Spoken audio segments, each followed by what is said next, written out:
brand new information and images have leaked for the upcoming Battle Royale called Off the Grid. It actually is coming from the director of District 9. This one was sort of embroiled in a little bit of controversy about NFTs. We don't have any new information about that. I did find one interview where they confirmed they wouldn't be selling chintzy art, but using the technology, which could just mean they're using blockchain technology for something and not actually selling NFTs. Obviously, we will update and do a video about that. That's a huge thing that gamers are strongly against. But I wanted to look at the brand new details. I have an article from Xfire. I have the actual store landing page on PlayStation. So PlayStation's kind of the one that let this one out of the bag. And we have some screenshots. The details alone about the Battle Royale I actually find pretty interesting. And the graphics look quite promising for a Battle Royale. Usually they have to tone the graphics down quite a bit. And this one boasts a pretty high player count. So I'm going to look through these things with you and kind of give you my thoughts. That way you can get all the details. If you like this kind of content, make sure you hit subscribe. So Xfire has here saying PlayStation leaks images of Battle Royale shooter from the director of District 9. Now, it is slated for launch later this year on Series X, S, PS5, and PC, and it represents a promising addition to the Battle Royale genre. Now, I originally thought this was going to be a PlayStation title. For whatever reason, I thought that. I don't know why I thought that. Maybe it was because PlayStation's the one that leaked it, and it just kind of baked that into my brain. But this one's looking like it's going to be a multi-plat, and I'm not quite sure if any of the PvP games, shooter games, or live service games coming out of PlayStation are even going to be multi-plat or not. I actually think live service games, Battle Royales, they tend to need to be multi-plat. So it says here, in an inadvertent reveal by PlayStation, the gaming world received its first glimpse at an exciting new shooter from District 9 director Neil Blomkamp. And so Gamatsu ran this and sent out the tweet, and we're going to look at some of the images that they sent out. But before we do that, let's just quickly take a look at the store. So this is actually still on the store. Now, they took down the images, but what remains is the description of the game. And this is where I think it gets pretty interesting, because as a concept, I'm curious how this is actually going to play out. So it says, dive into the heart of a covert corporate war between three megacorporations in a next-generation Battle Royale game envisioned by Neil Blomkamp, which blends PvP and PvE elements in a game of survival across a sprawling cyberpunk landscape. Now, I'm curious exactly how they blend the PvP and the PvE, because we do know extraction shooters are having a bit of a moment. We got the DMZ in Call of Duty, you've got Tarkov,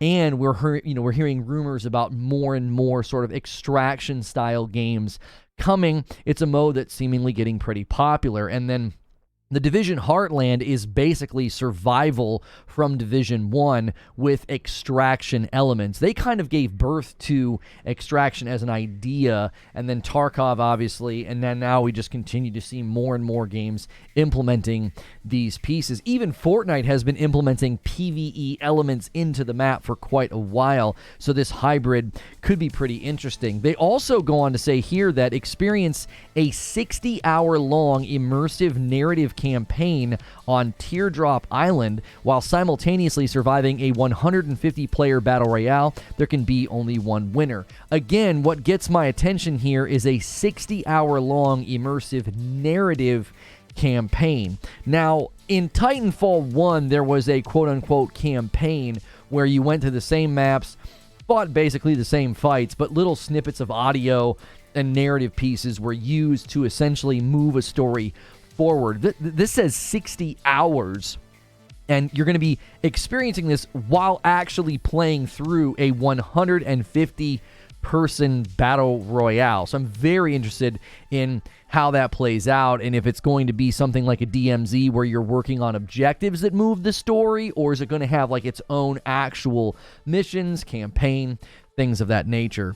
Build your ultimate character by extracting high-value loot from the island, and empower your character with unique abilities by modifying your body with cybernetic limbs during the gameplay session. So this here really is sort of echoing some of that thought is, oh, it's going to be an extraction game. right? Because you have to extract this high-value loot out, and then you're going to empower your character with it. So there may be some elements of like a looter shooter in this where you're not just playing through the campaign, but the things that you're looking for and you're actually getting out and then using.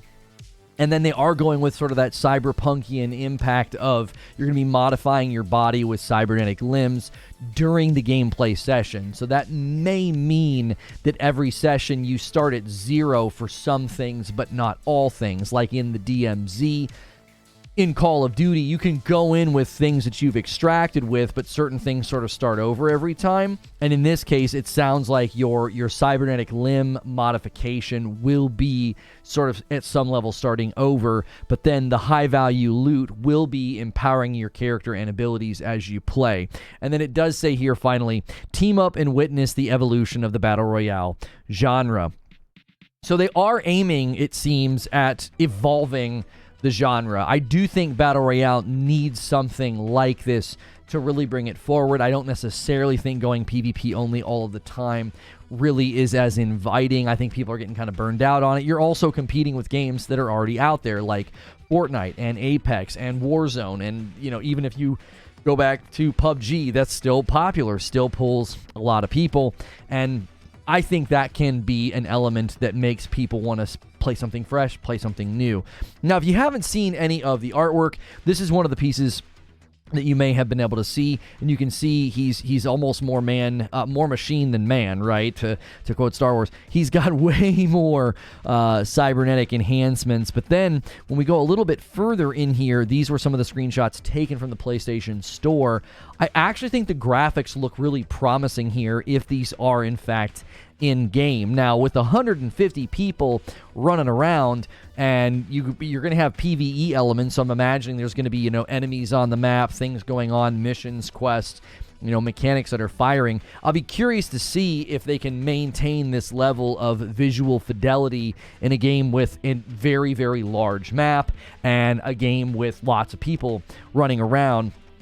A lot of the times you can, kind of trick people with screenshots. There were early screenshots of Atomic Heart that looked absolutely incredible, and then the game never really truly looked like that. It was a good-looking game. I don't think it was necessarily bad-looking, but it certainly didn't look as good as some of those early shots that we saw. And actually right here you can see some of the abilities potentially being used. This guy's got some sort of thrusters on his legs, and he's sort of up in the air. That could be a double jump. That could be, the ability to maybe fly around for short periods of time. But again, that would potentially be one of those body modifications that you're doing through the course of the map. Now, there was an image in the article from Xfire which showed size of map. So let's go back to the Xfire article and see exactly what they have to report. Developed by the multinational development studio Gunzilla Games, the upcoming title Off the Grid promises to be an exhilarating addition to the Battle Royale genre. Gunzilla Games had previously announced its collaboration with Blomkamp for a Battle Royale shooter. However, until now, details about the game were scant. We knew it would be launched on PlayStation 5, Series X and S, and PC, and it will be using Unreal Engine 5. So, using Unreal 5, they might be pulling off the fidelity that we're seeing in the pictures. They might actually be pulling it off. I mean, I don't know. UE5, in my book, I think it still has a lot to prove. A lot of people are leaning into UE5, and one of the first bigger games coming to UE5 just this year is The Lords of the Fallen. So we'll see if that game can kind of nail Souls format, iframes, dodging, nice and stable. You need that in a game that's challenging like that. We'll see how that one runs, because UE5 is garnering a lot of attention. CD Projekt Red abandoning their Red engine and doing all future projects on the Unreal Engine. So it's appealing to developers for a lot of reasons, it seems. It says here, now thanks to the accidental listing on the PlayStation Store as spotted by Gamatsu, the gaming community got a taste of the much anticipated title through several gameplay screenshots despite their swift removal. So they go through here and they talk about the game's description, which we've already talked about, the 60-hour campaign where you do this. Like, again, I just don't know how you're going to, do that with a story in Battle Royale. I'm very interested. And it looks here like they talk about NFTs. However, the exciting news does come with a caveat. Previous reports suggested that Off the Grid might integrate a non-fungible token NFT platform called GunZ The status of this potential feature remains uncertain as the NFT market has seen a significant downturn, raising hopes that this aspect might be dropped. A concrete release date for Off the Grid is still pending. I actually really hope they drop NFTs. If you don't know what they are, don't worry. Nobody really cares anymore. Like, that entire movement and push has died a just and deserved death. A lot of the games that were going to implement it decided not to. A lot of the companies that were going to get heavily involved in it have decided not to. And I really hope more and more game companies just completely abandon that idea. It is totally fine if you want to have microtransactions, you want to have skins, you want to have a micro store, you want to have any of that in your game, go for it. That I'm fine with as long as it's tasteful. But my goodness, the NFT push just felt so scam worthy. It felt like every game was going to get turned into just a trading house where people were going to buy everything up and then try to sell it for a profit and not really care about the game at all. One of the more notable games coming with NFTs in them is Dead Drop from Dr. Disrespect Studio, so we'll see how well that goes. That's already received its own ample amount of criticism. The article goes on to say here, the game promises an ambitious blend of narrative-driven and battle royale gaming, two concepts that usually don't mix, raising questions about the game's execution. But with Neil Blomkamp, renowned for his work on District 9, serving as the chief visionary officer, there is hope. Notably, Blomkamp's studio has an impressive repertoire of short science fiction films, some of which are CGI, others live action. This record sets high expectations for Off the Grid's cutscenes, irrespective of the game's overall quality. Now, that might be why they want to do a narrative. They might be pushing for a narrative and a story because he's like, listen, I don't want to just do a battle royale game. I want to do a battle royale game that's sort of steeped in an overarching narrative that continues. And that could be really cool if they could pull it off, because that makes for great seasonal content, ongoing content. You could add new missions, new quests, new story, new things. The map change. If you want to do a map change, you know, change it up. There were screenshots of the map. I'm not sure where those were. I thought I had those pulled up. I'm not seeing those anymore now. Oh, no, here, it's at the top of the article. So this is, hypothetically the map, and this is a pretty sizable map, which makes sense if you're going to put 150 people on it. If you just look at the sheer size and scope, like these look like nuclear reactors, and then there's like little, shanty towns and like docks and little like buildings and stuff. So there's certainly, would be plenty of room for everybody. But if you want to change that map over time, you could do that in conjunction with an overarching story. Now, the article goes on to say, despite the optimism, some reservations linger. Fans of Blomkamp's storytelling prowess have expressed disappointment over his venture into the saturated battle royale genre, preferring a more narrative-focused game instead. Even so, the anticipation for Off the Grid remains high, with gamers eager for full details. Here's the thing, though. Here's the thing about that. I love good narrative games. I do. Some of my favorite games are single-player, third-person action-adventure games where you're going through a great story, okay? I could see someone with his vision bringing that sort of really intense but good storytelling within the Battle Royale. Now, I think the dilemma would be, let's say that you do not like Battle Royale at all, but you love a really good narrative-driven game, or you really love a good shooter, but you don't care about Battle Royale. If the mechanism to get through the story and experience it is that you have to play this 150-person extraction Battle Royale, that's going to be a huge turnoff.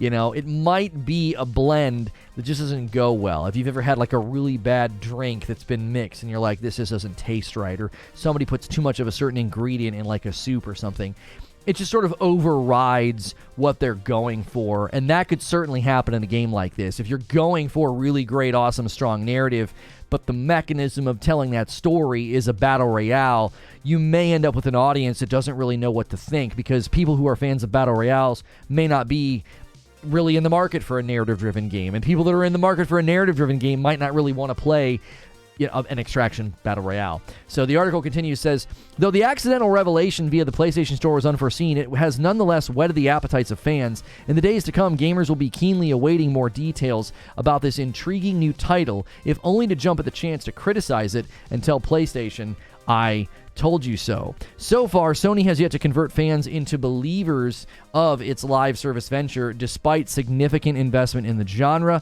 it has yet to have something to show for it. So they seem to be linking this game to Sony. Maybe I'm not crazy for thinking that. I said that at the beginning of the game, that it seemed like this was a game that was going to be coming, I thought originally that they were at least the publisher, Off the Grid game publisher. Let's just really quickly look for this and see who is publishing this game. It looks like it's being developed and published by Gunzilla. So I don't know if PlayStation has helped at all. I don't know if they've leaned in. I'm seeing multiple reports saying that Off the Grid's being published by Gunzilla. So I don't know why they threw that in at the end there with PlayStation. Maybe they're just saying if this is another failed live service game, people will kind of throw that in PlayStation's face and see, like, you guys want to do this big live service thing, and live service games are just not doing well. They're not getting off the ground. I've continued to say that I think live service games can arrive and flourish. They just have to be good live service games. And many times people point to bad live service games that have failed and flopped, and they're like, see, live service games are bad. But then they ignore games like Elder Scrolls Online. They ignore Diablo 3's big turnaround. They ignore the fact that No Man's Sky is now practically live service with its ongoing expeditions that it does. Destiny 2 has had a really, really long run. There are plenty of games that do live service right, and I don't think it needs to be looked at with such a sneering, like, oh, everything's going to fail if it's live service. I do think, however, we have plenty of battle royales. So they're going to have to bring it with innovation and compelling storytelling, or no one's going to care after a couple of weeks. It'll just be another battle royale that failed to stand against the titans and the giants in the industry already. So these videos usually roll over into a debrief with my members. If you want to become a member, hit join. If you're not going to do a membership, hit subscribe, hit the bell button, so that way you don't miss out on my content and I can see you in the next video.